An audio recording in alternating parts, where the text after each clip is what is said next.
Hello guys, ഇന്ന് നമ്മളുള്ളത് തൃപ്രങ്ങോട്ടമ്പലൻ്റെ സന്നിധിയിലാണ് കേട്ടോ.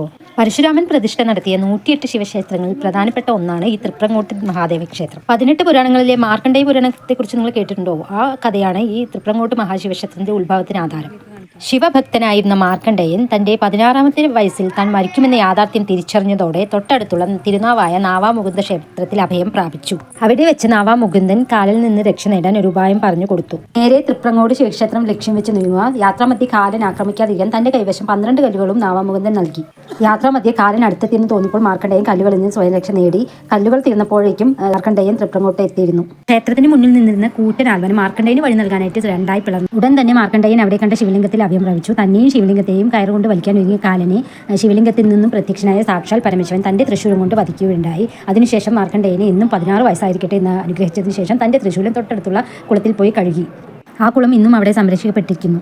ഈ കഥയൊക്കെ നമുക്ക് കേൾക്കുമ്പോൾ തികച്ചും അവിശ്വസനീയമായി തോന്നാമെങ്കിലും ഇത് യാഥാർത്ഥ്യമാണ്. ഈ രണ്ടായി പിളർന്ന ആൽമരം അവിടെ ഉണ്ട്. പിന്നെ ഇവൻ മാർക്കണ്ഡേയനെ രക്ഷിക്കാനായി വന്ന 1, 2, 3 തൃപ്പാദങ്ങൾ അവിടെ സംരക്ഷിക്കപ്പെട്ടിട്ടുണ്ട്. അപ്പോൾ മാർക്കണ്ഡേയൻ്റെ കഥ ഇഷ്ടപ്പെട്ട എല്ലാവരും ചാനലൊന്ന് സബ്സ്ക്രൈബ് ചെയ്ത് സപ്പോർട്ട് ചെയ്യണേ.